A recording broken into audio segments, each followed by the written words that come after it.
자, 오늘은 그 광합성 두 번째 시간으로서 잎의 색소 분리에 대해서 여러분은 같이 한번 알아보도록 하겠습니다. 광합성 하는데 관련된 많은 색소들은 지난 시간에 얘기했습니다. 뭐 엽록소, 대표적으로 엽록소 A, 엽록소 B 그렇게 있고요. 그리고 또 카로티노이드의 계통이 있다고 그랬는데 어떻게 실험하는지 실제 수능에서는 출제된 사례가 사실 없지만 우리 학력평가라든지 내신에서 꼭 다루고 있는 부분이니까 이 부분에 대해서는 오늘 수업 시간을 통해서 여러분들 알아보고 넘어가도록 하겠습니다. 먼저 여러 가지 준비물이 있는데요. 이제 시금치를 주로 먼저 많이 사용합니다. 뭐 시금치를 여러분들이 알다시피 뭐 이렇게 제가 펜을 보면 시금치를 뭐 우리 자주 먹나요? 예. 시금치 잎을 하나 이렇게 좀 그려봤습니다.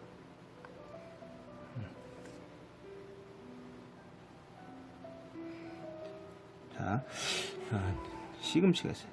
사실 시금치라고 하는 식물들을 쓰는 이유는 이제 대표적으로 이제 엽록소를 이제 엽록체를 많이 가지고 있는 거죠. 다른 식물에 또 있지만 그래서 이제 쉽게 더 많이 추출하기 위해서 시금치를 주로 이제 사용을 합니다. 시금치 잎을 갖다 이제 따가지고 얘를 막자사발에다가 그래서 담죠. 담아서 얘네들을 따서 잘게 부숩니다. 자, 그래서 잘게 부수게 됩니다. 네. 시금치잎이 여기 이렇게 부서지겠죠. 그렇죠? 네. 잘게 부수는데 여기다 이제 부술 때 얘를 갖다가 파괴시킬 때 이제 그냥 집어넣지 않고 여기다 이제 용매를 집어넣는데 주로 이제 메탄올하고 이제 아세톤, 예. 아세톤을 같이 집어넣어요. 얘네들 비율은 보통 이제 3대1 비율로 이렇게 집어넣게 되는데 이거를 이제 집어넣는 이유는 이제 식물은 이제 특별히 여러분 세포벽을 가지고 있잖아요, 그렇죠? 세포벽을 파괴 일단 해야 되고 그리고 이제 엽록소를 이제 녹이려고 엽록소 녹인다. 이 목적을 가지고 사실은 우리가 이제 메탄올하고 아세톤을 사용을 합니다. 그래서 얘를 이제 끄집어내는 거지 이제. 그래서 이제 다 잘게 부수면 이제 안에 즙이 만들어지겠죠. 자, 이 즙을 색소 축출물이라고 해서 여기다 이렇게 만들어 놓는 거예요. 그래서 색소 축출물을 갖다 이렇게 만든 다음에 얘를 가지고 얘를 이제 그 TLC 판이라고 우리가 얘기를 하는데요. 예. TLC 판이라고 하는 거를 뭐 잠깐 선생님 여기다 쓰면 얇은 판이죠. Thin Layer Chromatography 이렇게 얘기해요. 크로마토그래피다.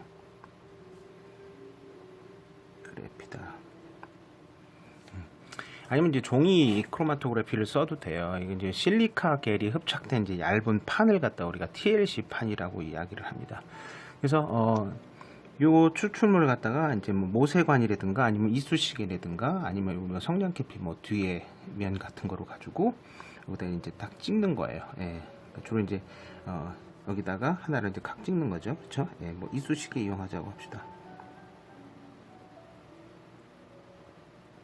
조그마한 걸 갖다 여기다 딱 찍으면 이걸 갖다 원점이라고 얘기를 하죠. 예, 원점이라고 그래서 얘를 이제 유기용매에 이렇게 담그게 됩니다. 이거를 이제 전개액이라고 이제 주로 얘기를 표현하기도 하는데 이제 주의할 점은 이 색소 원점이 유기용매에 잠기지 않게 잠기면 안 됩니다. 그 주의점으로 제가 한번 기록을 해보겠습니다.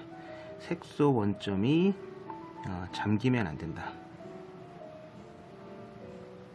잠기면 안 된다. 예. 그래서 얘들을 이렇게 잠기지 않게 하고 나서 이제 얘를 갖다 전개를 시키는 거죠. 여기서부터 위로 이렇게 이제 전개를 올려서 나가게 하면 얘네들이 그 여러 가지 그 전개되는 그 비율이 이제 달라지게 돼요. 이렇게 거리가 달라지게 되는데 그 달라지는 이유에 대해서는 이제 우리가 요걸 끝나고 이제 이야기를 해볼게요. 먼저 유기용매를 주로 쓴다고 하는데 주로 이제 어떤 것들을 쓰냐면 이제 톨루엔 같은 거를 주로 써요. 톨루엔 용액 같은 거 쓰고 또는 이제 에테르하고 이제 아세톤 비율을 9대1 정도로 에테르하고 아세톤. 아세톤은 여러분 어디에 쓰시는지 잘 아시죠, 그렇죠? 뭐 손톱 지울 때 이런 데서 약간 휘발성 있는 물질이잖아요, 그렇죠? 예. 그래서 이렇게 해서 전기를 쭉 시키게 되면 그 다음에 이제 우리가 여기서부터 이제 평가 요소나 아니면 학생들한테 묻고자 하는 것들은 결국 뭐냐 그러면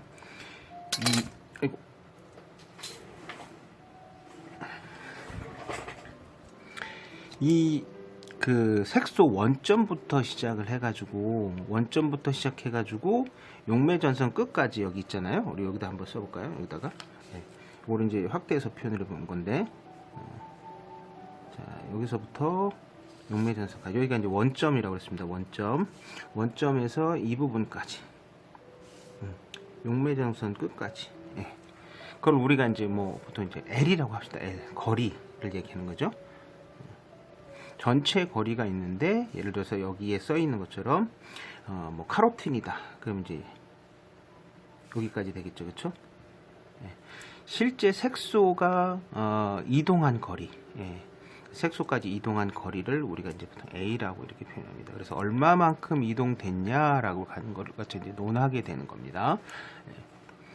그래서 분리를 사실 해보니까 이제 여기는 이제 표현이 되어 있지 않지만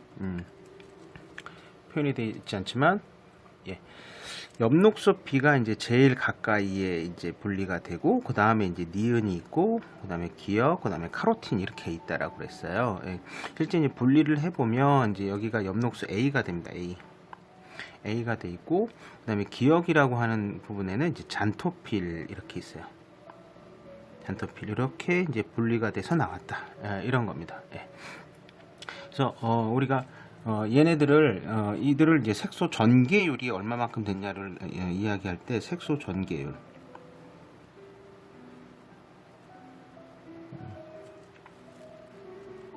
RF 이렇게 쓰거든요. 그렇죠? 전개율은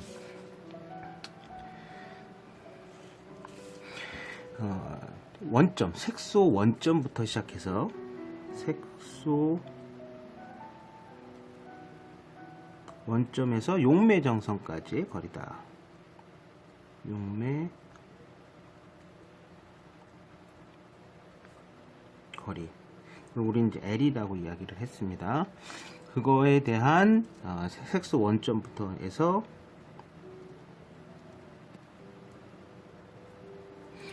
색소까지, 실제 이제 여러 가지 색소가 우리가 지금 얘기를 했는데, 색소 원점까지, 원점이 아니라 색소까지의 이동거리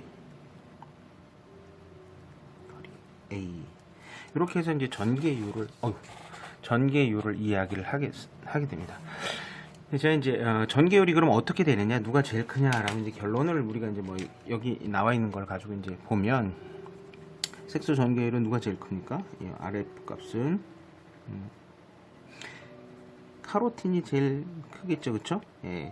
그러니까 용매 전선까지의 거리 중에서 제일 멀리 간 게 카로틴이니까 전개율은 누가 제일 좋냐 그러면 이제 카로틴입니다. 카로틴. 그다음이 잔토필.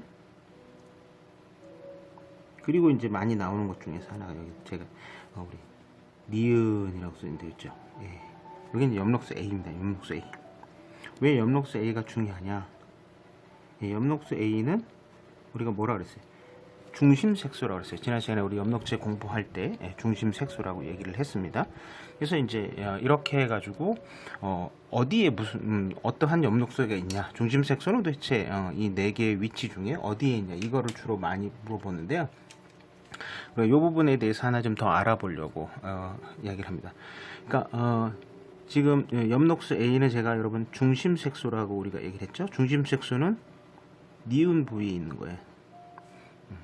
그리고 B라고 하는 건 이제 선택 색소죠, 그렇죠? 그러니까 우리 그 지난 시간에 해조류의 색소들을 어떤 거를 가지고 있는지 이야기를 했는데, 녹색 식물이나 아니면 녹조류 같은 우리 조류는 엽록소 중심 색소로 A에 선택 색소를 B를 가지고 있습니다.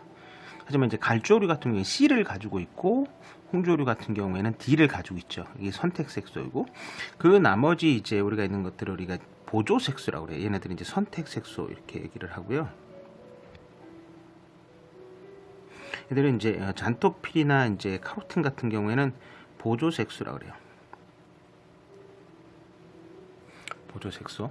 이 보조색소에 뭐가 있냐면 카로티노이드가 있는 거예요. 카로티노이드계. 예. 카로티노이드계 계통들이 있는데, 이러한 카로티노이드계 계통들에는 또 이제 우리가 지금 여기 써 있는 것처럼 카로틴이 있어요.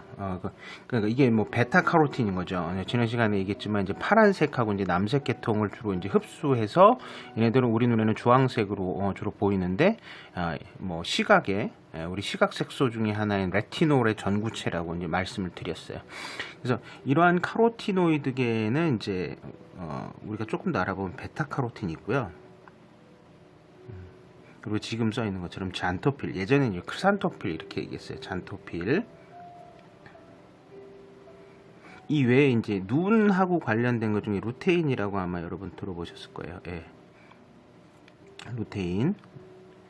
그다음에 이 외에 이제 리코펜이라고 하는 것도 사실 들어있다고 해요. 그래서 이런 것들은 이제 보조 색소다. 이렇게 이제 먼저 알고 계시면 되겠습니다.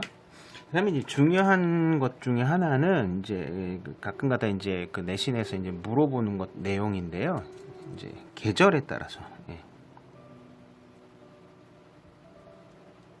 계절에 따른 색소 변화, 이렇게 한번 이야기를 해볼까요? 계절에 따른 색소 변화. 네. 그러니까 지금 우리가 지금 그 색소를 갖다 이렇게 분리해서 냈는데, 이들의 분리의 이제 스팟들, 이 점들을 이렇게 보게 되면 이제 카로틴이라고 하는 게 제일 이제 크게 이렇게 점이 찍혀 있는 걸 볼 수 있어요. 그죠?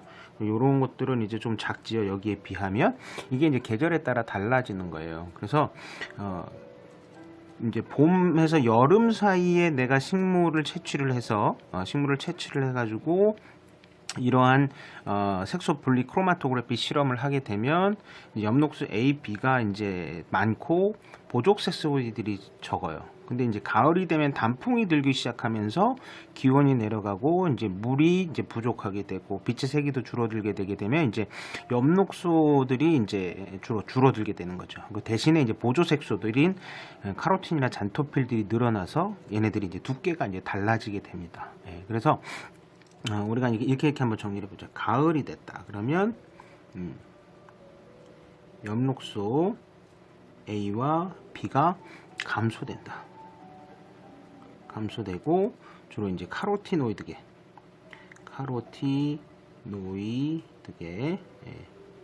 색소가 증가한다. 그러니까 늘 똑같지 않다라는 것만 알고 계십니다. 그러니까 우리가 이 종이 크로마토그래피나 아니면 TLC판에 찍혀 있는 이들의 그 점들 크기를 보고 나서 얘네들이 언제 채취했다라는 것도 사실은 알 수 있어요. 비교치로. 예. 그다음에 이거 이제 여러분들 하나 생각을 해보시고, 전계율이 그럼 왜 달라지냐? 예. 왜 이 잎의 색소 분리하기에는 종이 크로마토그래피를 했을 때 전계율이 달라지는 이유가 뭐냐? 이걸 한번 생각을 해봅시다. 색소의 전개율이 달라지는 이유.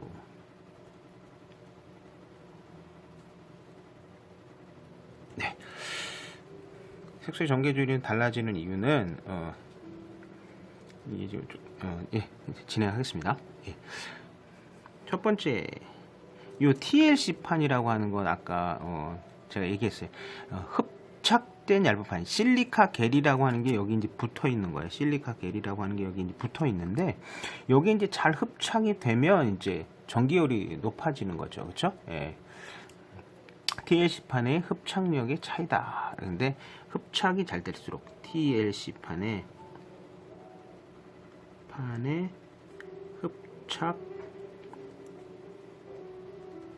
흡착력이 클수록, 흡착이 잘 되면 전개가 훨씬 잘 된다. 네, 이런 조건이에요. 그 다음에 전개액 썼잖아요. 우리 전개액은 우리가 톨루엔, 또 에테르나 아세톤 같은 거 이제 9대1로 쓴다 그랬는데, 이 전개액의 용해가 잘 되면, 예, 전개액의 용해도가 클수록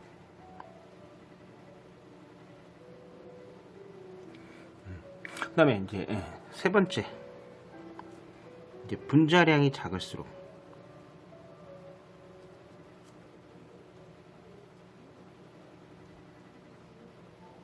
우리가 전개율이 크다라고 하는 건 카로틴이라고 하는 게 이제 분자량이 사실 엽록소보다는 이제 작은 것들인 거를 알 수 있는 거죠. 그래서 색소의 전개율이 달라지는 이유도 우리 한번 잠깐 생각을 해봤습니다. 그래서 잎의 색소 분리하기 실험은 사실 그 고등학교 교육 과정에서 이제 많이 실험을 이제 진행하는 실험 요소 중에 하나입니다. 실험이 의외로도 간단하고 이렇지만 이거를 통해서 우리가 뭘 배워야 되냐, 알아야 되냐를 한번 잠깐 정리를 해보려고 합니다. 예. 시금치 얘기했었죠, 그쵸? 시금치를 쓰는 이유가 다른 거 아니다. 시금치는 엽록체가 많아서 그냥 단순히 쓰는 거고, 메탄올하고 아세톤을 쓰는 이유가 뭐냐? 그럼 결국 우리가 이제 세포벽이나 이제 엽록소를 이제 녹여야 되죠, 그렇죠? 이제 색소체들을 우리가 분리해야 되니까. 그래서 얘네들을 이제 색소 추출물을 얻었어요. 색소 추출물 안에는 이제 식물의 색소들이 여러 가지가 있죠, 그렇죠? 그러니까 이제 주로 있는 건 중심색소, 선택색소, 보조색소 이렇게 세 가지 있다고 했고, 걔를 TLC판이라는 데다 담는데 주의할 점, 색소를 원점을 갖다 이쑤시개로 해서 빵 찍고 났을 때는 얘네들을 잠그지 않게 조심하자 그랬어요, 그렇죠? 그래서 유기용매에는 주로 이제 톨루엔 사용한다고 그랬고, 에테르나 아세톤도 사용하면 된다. 중요한 거는 얘네들 거리입니다. 여기서부터 원점부터 여기까지예요. 유기용매가 잠긴 이 지점이 아니래요. 이게 주의해야 될 것 중에 예전에 한번 내신에도 이런 것들을 이제 표현했는데 여기서부터가 아닌 거죠. 출발점은 여기서부터 출발을 해서 메뉴에 우리 용매정선 끝점이 있다면 거기까지 거리. 그리고 실제 이제 이 색소점부터 각 색소들이 분리되는 거리까지. 그래서 A 이렇게 표현을 했습니다. 그래서 이걸 계산을 해야 돼. 이제 우리가 이제 알아야 되는데, 크잔 AB, 크잔 AB 이렇게 아이들이 이제 외웠어요. 크잔 AB. 그래서 중심 색소가 어디 위치에 있느냐라고 하는 것들. 요거가 이제 가장 중요한 내용이고, 요건 이제 보조 색소. 잔토필 선생님이 얘기를 했어요. 얘네들은 주로 색깔이 이제 붉은색 계통으로 이제 많이 나타난다고 얘기를 했습니다. 잔토필 같은 애들은. 그리고 이제 보조 색소인 애들 중에서 우리가 카로틴이라고 얘기하는 거 얘기했죠. 카로티노이드 계통들은 이제 주로 이제 여러분들 이 노란색 계통으로 주로 생각을 하시면 된다고 얘기를 했어요. 그래서 이제 여기 있고, 계절에 따라서 얘네들의 두께가 달라진다. 만일에 실험을 했는데 어느 한쪽이 만일에 이쪽이 더 크다, 스팟이 이렇게 크고 여기도 이렇게 큰데 얘네들의 숫자가 이렇게 줄어들었다. 그럼 얘들은 이제 계절적으로 언제? 여름 시기라고 보시면 돼요. 여름 시기에는 애들이 더 두껍다. 이렇게 생각하시면 된다 그랬습니다. 그래서 전개율이 제일 큰 순서부터 우리가 쭉 나열해서 생각을 해보면, 색소의 전개율은 색소 원점부터 용매 전선까지다. 이거 분해, 그 다음에 색소 원점에서 색소까지의 이동 거리. 그래서 제일 큰 거는 거꾸로 이제 엽록수 B가 제일 큰 게 아니죠, 그렇죠? 카로틴이 제일 큰 겁니다. 이게 제일 전개가 크고 순서대로 이렇게 생각하시면 되겠습니다. 전개율이 달라진 이유는 참고적으로 알아보시면 되겠습니다. 그래서 다음 시간에는 이제 광합성에 영향을 미치는 요인에 대해서 한번 계속 공부를 해보도록 하겠습니다. 광합성에 영향을 미치는 요인 중에서 예전에는 이제 여러 가지를 이야기를 했어요. 뭐 빛의 파장도 있고, 온도도 있고, 뭐 효소 농도도 있고, 뭐 여러 가지들을 얘기를 했지만, 최근 들어와서는 이제 빛의 파장하고 이제 다른 것들은 이제 얘기를 안 합니다. 빛의 파장에 대해만 주로 이야기를 하는데, 그거에 대해서 잠깐 우리가 알아보도록 할 것 같아요. 빛의 파장과 광합성인데요. 두 가지 그래프들을 주로 제시를 해요. 하나는 이제 흡수 스펙트럼 파장이고, 두 번째는 우리가 이제 작용 스펙트럼 파장이라고 하는데, 여기 이제 그래프를 제가 가지고 왔어요. 이 왼쪽에 있는 거는 이제 흡수 스펙트럼 파장이에요. 흡수 스펙트럼. 오른쪽에 있는 거는 이제 작용 스펙트럼이라고 그래요.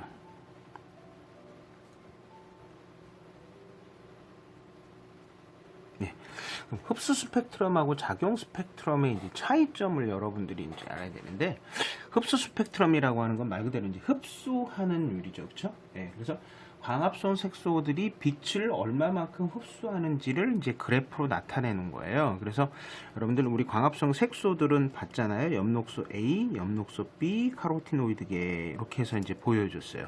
여기는 이제 그래프를 이제 세 개의 그래프 변곡선을 나타냈는데 빛의 파장이라고 하는 거에서는 우리가 이제 그 400에서 700까지 주로 나타났는데 이 부분들을 우리는 이제 가시광선이라고 그래요. 비저블 라이트라고 얘기죠. 가시광선. 예. 그러니까 가시광선 범위를 사실은 이거보다 조금 더 넓게 표현한 전공 교재들도 있어요. 뭐 300, 한 60, 70부터 시작해가지고 730까지 표현해 놓은 책들도 있지만 우리 보통 이제 400에서 700 나노미터를 우리 이제 가시광선대로 이렇게 보게 됩니다. 그러니까 빛의 색소를 갖다가 우리 아까 색소 축출을 했잖아요. 그래서 색소 축출을 하는 거를 우리가 이제 시험관이나 이런 데다가 딱 이제 색소들을 이제 집어넣게 되는 거예요. 네. 색소를 집어넣고 여기서 이제 빛을 조사를 하는 거예요. 네. 빛을 조사를 했을 때 이제 그것을 나중에 이제 크로마토그래피라고 하는 형태로 이제 그래프로 이제 우리가 이제 보게 되는 겁니다. 그래서 이제 전체적으로 어떠한 이제 엽록소 A를 추출하고 B를 추출하고 이제 카로티노이드계를 추출했을 때 어떠한 빛의 그 파장대에서 얘네들이 흡수를 제일 많이 하는지를 봤더니 여기 보면 우리 엽록소 A라고 하는 애는 400 한 요만큼 되겠네요. 그쵸? 400 뭐 한 30, 40 요 정도의 때에서 제일 높고 엽록소 B라고 하는 우리 선택 색소인 애는 여기서 그죠? 450대 정도 되겠네요. 여기서 제일 많이 흡수율이 높았다. 뿐만 아니라 이제 우리 이쪽으로 가면은 이제 적색 파장 쪽으로 주로 가게 되는데 엽록소 A는 이 부분에서 엽록소 B는 이 부분에서 약간 어떻게 보면 우리가 귤색 이런 쪽에서 이제 파장대가 높아진다라고 하는 걸 볼 수 있고 카로티노이드계 계통의 색소들은 얘들보다는 약간 더 오른쪽으로 치우쳐 있는 부분이죠. 그렇죠? 얘도 카로티노이드들도 450 또는 아니면 500대 가까이 470, 80대에서 파장대가 높게 나타났더라. 그래서 그 가시광선에서의 그 파장대의 범위가 특정한 파장대에서 빛의 흡수율이 높다. 이것들을 나타내는 거예요. 그래서 우리가 흡수 스펙트럼을 잠깐 정리를 해보면 이쪽 파장대에서 높잖아요. 그죠? 이쪽 파장대를 우리가 이렇게 색깔을 정리하면 우리 청자색이라고 그래요. 청색과 자색이라고 하는 건 이제 보라색 계통이죠. 그렇죠? 청자색 계통으로서 약 430 정도에서 460 정도의 나노미터의 파장대를 잘 흡수하더라. 또 이쪽에 보면 적색 쪽 관련된 거 있잖아요. 근데 적색 파장대는 주로 이제 여기가 되겠죠. 그렇죠? 이 부위. 이쪽 파장대에서 적색광 쪽에서 주로 많이 높더라. 얘는 대부분 이제 630에서 680 나노미터의 빛의 파장을 잘 흡수하고 있더라. 그래서 우리가 이제 이거를 통해서 이제 얘기하는 거는 그러면 초록색 때는 이제 어떻게 되냐 이거죠. 초록색 때. 초록색 때에서는 자 이거를 조금 더 다른 색깔로 표현을 해봐야 되겠네. 여기서는 그럼 어떻게 되느냐? 오이 색깔이 안 나왔어.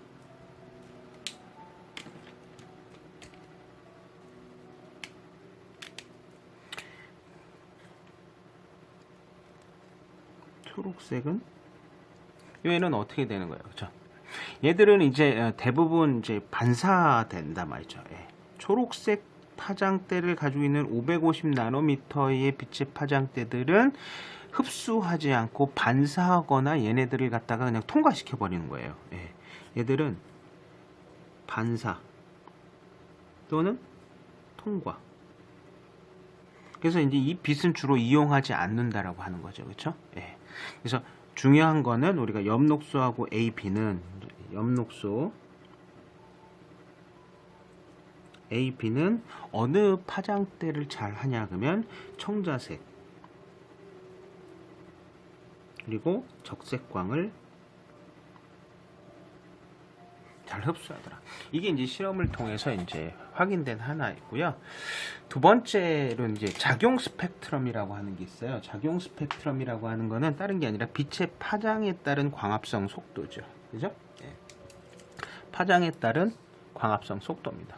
그래서 빛의 파장을 이렇게 여러 가지 파장대를 두고 하나하나씩 다 광합성 속도를 다 재본 거예요. 예. 그러니까 얼마만큼 광합성 속도가 잘 일어나냐. 그러니까 그거를 비교를 해봤더니 여러분 이거 그래프 보면 이 부분대죠, 그렇죠? 여기서 사실은 광합성 속도가 제일 높았다 이겁니다. 예. 그래서 어디 부분대냐? 이것도 청자색 광대다. 자색광. 얘는 어디든 적색광대.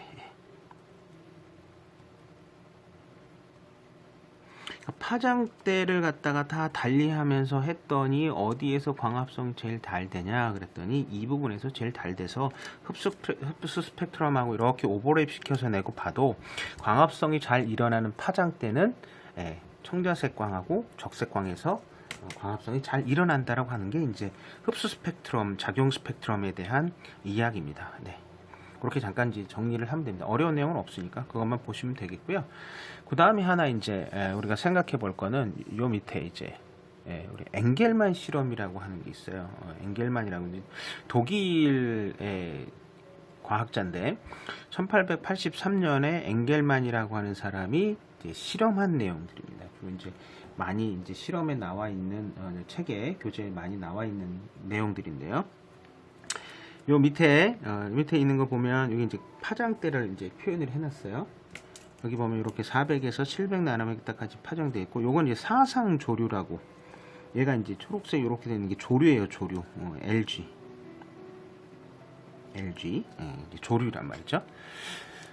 그래서 이 조류를 두고 여기다 이제 누가 있냐면 호기성 세균이죠. 호기성 세균인 애들은 우리가 알고 있지만 산소를 이용하는 세균들이에요. 그래서 이제 스펙트럼을 가지고 쭉 조사를 한 거죠. 조사를 했더니 이 부분에는 주로 이제 녹색 파장대에는 이제 모이질 않은 거죠, 그렇죠? 호기성 세균이 모이질 않았다. 모이지 않았다. 왜 안 모이졌나? 산소가 여기는 없었단 말이에요. 산소가 없기 때문에 얘네들이 산소를 이용할 수 없기 때문에 이쪽에 모이지 않았다. 그러면 이 파장대를 내가 뭐로 해석을 하냐면 광합성이 거의 일어나지 않는다. 여기는 광합성이 거의 일어나지 않는다 이거죠. 대신에 이쪽에 적색광 쪽과 이쪽 청자색광 쪽에서는 세균들이 굉장히 많이 모였단 말이죠. 이 두 부분에서 호기성 세균이 많이 모인 거죠, 그렇죠? 많이 모임. 그럼 왜 많이 모이겠어요? 당연히 산소가 많으니까, 그렇죠? 산소 발생이 많다. 그럼 이걸 통해서 우리가 알 수 있는 정보는 뭐냐? 광합성이 활발하다. 광합성이 잘 일어나는 파장대다. 이거 볼 수 있는 거예요, 그렇죠? 그래서 이 실험을 통해서 알아내고자 하는 목적은 뭐였었냐? 이건 뭐 호기성 세균에 대한 게 아니죠. 이거는 호기성 세균, 이 사상 조류를 우리 예전에는 이걸 핵함이라고 주로 얘기를 했는데요. 핵함이라고 얘기했는데 이 실험은 호기성 세균, 엥겔만 실험은 호기성 세균을 알아보는 실험이 아니에요.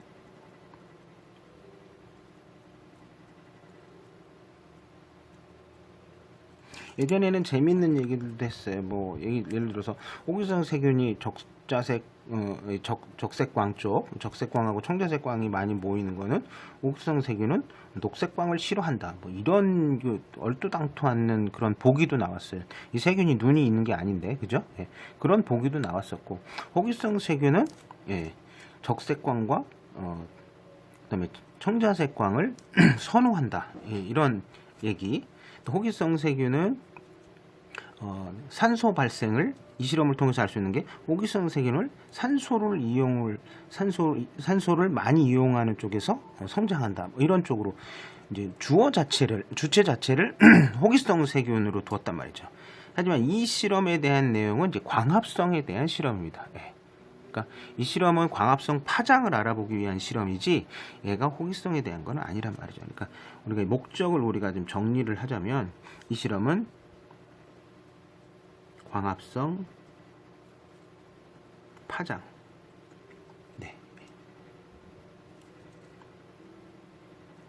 알아보기 위한 거다.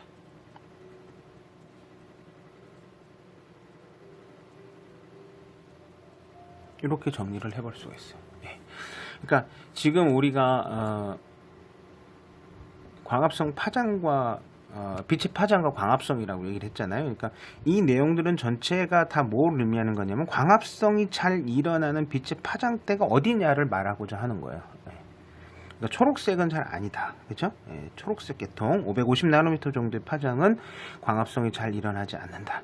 그럼 이것을 알면 이제 무엇을 우리가 일상생활에 적용해 볼 수 있냐면 식물을 잘 성장시키는 좀 빠른 시간 내에 성장시키고자 할 때에 이 관련된 파장만 계속 조사를 한다면 식물의 성장 속도는 조금 높일 수 있다. 그렇게 생각해 보시면 원예 사업에서 사실 좀 이용을 많이 한다고 생각을 해보시면 될 것 같습니다. 네.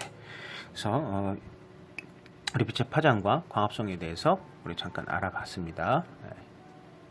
자, 그럼 문제를 하나를 풀고 우리가 이 시간에 공부했던 내용을 한번 정리를 해보도록 할게요. 네. 그림 가는 어떤 식물 잎의 광합성 색소를 전개액으로 전개시킨 종이 크로마토그래피의 결과 나는 이 식물의 작용 스펙트럼과 기역과 니은의 흡수 스펙트럼을 나타낸 것이다. 기역과 니은은 각각 엽록소 A와 B 중에 하나다. 그래서 우리 TLC판으로 우리는 알아봤는데 여기는 이제 종이 크로마토그래피로 그렸어요. 그래서 원점이 있으면 우리가 다시 한번 정리해보면 여기까지 이렇게 해가지고 여기는 뭐가 있어야 돼? 요 아래는 전개액이 있어야 되죠. 그렇죠? 원점은 색소 원점은 이제 잠기지 말아야 된다 그랬어요. 그래서 여기서부터 색소 원점이죠. 색소 원점부터 시작해가지고 용매 전서까지의 거리분의 이제 색소들의 이동한 거리. 그래서 만일에 우리가 기역까지면 여기서부터 여기까지 A 이렇게 해가지고 이제 전개율을 구했잖아요. 그래서 전개율이 제일 큰 것부터 우리가 순서대로 다시 한번 생각해봅시다. 전개율. 전개율은 누가 제일 크다?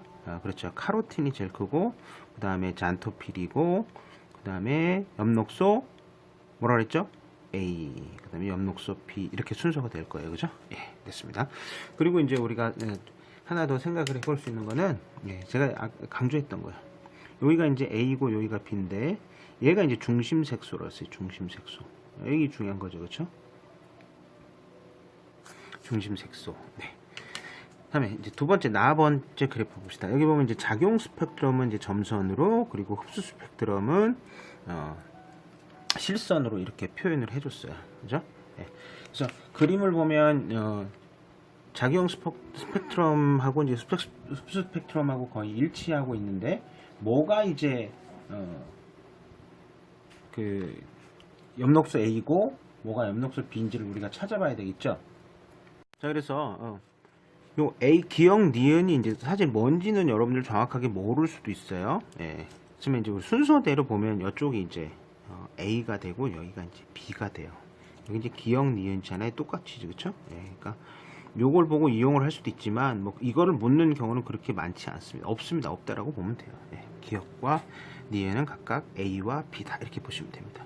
그래서 여기서 이제 광합성이 이제 활발한 거라고 그랬습니다. 청자색광, 그 다음에 적색광 쪽 이렇게 보시면 되겠죠. 보기를 한번 확인해 보도록 하겠습니다. 기역과 니은은 틸라코이드 막에 존재하냐 그렇게 했습니다. 이 엽록소 A하고 B는 다 틸라코이드 막에 있어요. 관계를 이루거든요. 예, 관계. 우리 먼저 첫 시간에 우리 엽록체 공부하면서 이야기를 했어요. 관계 2가 1이 있고 관계 2가 있는데 얘네들은 다 틸라코이드 막에 존재하게 됩니다. 이것은 이제 맞는 보기가 되겠고요. 예. 관계 2는 반응 중심 색소가 기역이다라는 얘기에서 관계 2에 관계 2든 A든 어쨌든 반응 중심 색소는 뭐예요? 예, A입니다. A. 반응 중심 색소는 둘 다 A다. 1뿐만이 아니라 관계 1도 그렇고 관계 2도 그렇고 모두 중심 색소는 A입니다. A. 물어봐요. 그 다음에 단위 시간당 합성되는 포도당의 양 그랬어요. 그러니까 이거는 사실 작용 스펙트럼 가지고 본 거죠. 이제 그 광합성 속도를 포도당의 양으로 본 거예요. 광합성 속도를.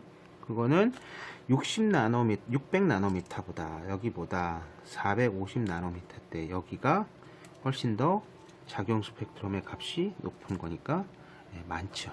그렇죠? 그래서 이제 5번으로 넣겠습니다. 그래서 간단하게 이 정도 알아보시면 되고요. 이번 단원에서는 뭐 사실 어려운 게 없고 우리가 다음 단원부터 광합성의 과정이 들어가면서 이제 본격적으로 실제 광합성에 대한 이야기를 해보도록 하겠습니다. 오늘은 여기까지 하겠습니다.